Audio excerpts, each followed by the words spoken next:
Paano mananalo sa competition ang negosyo mo through ads?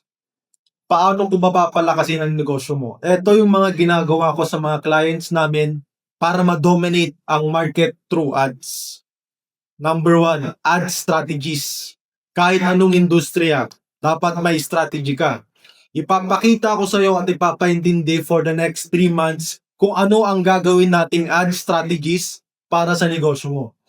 Kung wala kang strategies na sinusundan, ay hindi mag-i-improve ang mga ads mo at maaapektuhan pa ang negosyo mo. Number two, ads reporting.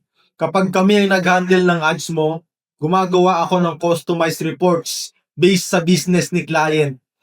Malalaman mo dito sa reporting kung anong ads ang nag-work sa negosyo mo at anong ads ang nagkukos ng trouble o problema tulad na nagpo-produce ng maraming unqualified leads. Kasama dito kung magkano ang ginagastos mo para makapag-produce ng order, ng customer at conversion.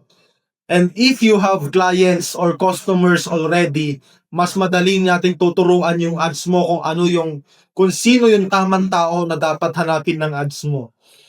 Kaya habang padami ng padami ang customers mo, mas gumaganda yung performance ng ads mo. And number three, adjustments. Sobrang importante ito sa mga clients ko. Pinapakinggan ko yung gustong mangyari ng clients ko at nagkakaroon kami ng adjustments. Ano yung mga need namin i-adjust at alignment sa negosyo. Pero take note, hindi kami basta-basta nakikipag-deal sa clients. We want premium clients and long-term clients. Kaya hindi lahat na nag-inquire ay kinikater namin.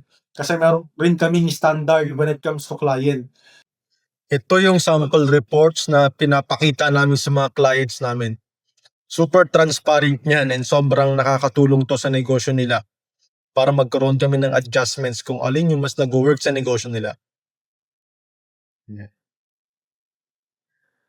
And then lastly, kung matagal na kami sa client, matagal na yung client namin, ginagawa namin siya ng projection for the next 2 to 3 months, something like that, or next 2 to 3 years kung ano yung mangyayari sa business niya